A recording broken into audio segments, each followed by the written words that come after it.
வணக்கம் நண்பர்களே, நான் உங்கள் ஓபிசி வெங்கட்ஜி பழனியிலிருந்து பேசுகிறேன். உங்கள் எல்லாத்துக்கும் ஒரு முக்கியமான தகவல் சொல்கிறதுக்காக இந்த வீடியோ நான் ஆன் பண்ணி பேசிக்கிட்டு இருக்கேன். இப்போ வெயில் கிளம்புனால எல்லாத்துக்குமே ரொம்ப குறுக்கமாக இருக்குது. நைட்டில் தூக்கம் வர மாட்டேங்குது. குழந்தைகளும் வயசானவங்க ரொம்ப சிரமப்படுறாங்க. அதனால் நிறைய பேர் ஏசி வாங்கிக்கிறாங்க, சில பேர் ஏர் கூலர் வாங்கிக்கிறாங்க.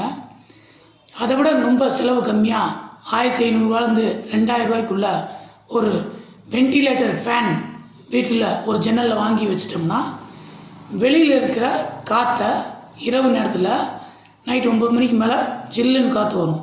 அந்த காற்றை நம்ம வீட்டுக்குள்ளே ஜன்னல் வழியாக வீட்டுக்குள்ளே அந்த காற்றை உள்ளே விட்டுரும். இதனால் உங்களுக்கு ஏசி மாதிரியும் ஏர் கூலர் மாதிரியும் நல்ல காற்று, சுத்தமான காற்று, இயற்கையான காற்று நமக்கு கிடைக்கும். இதெல்லாமே பயன்படுத்திக்குமாறு கேட்டுக்கொள்கிறேன். இந்த வீடியோ உங்களுக்கு பிடிச்சிருந்துச்சுன்னா லைக் பண்ணுங்கள், ஷேர் பண்ணுங்கள், சப்ஸ்கிரைப் பண்ணுங்கள்.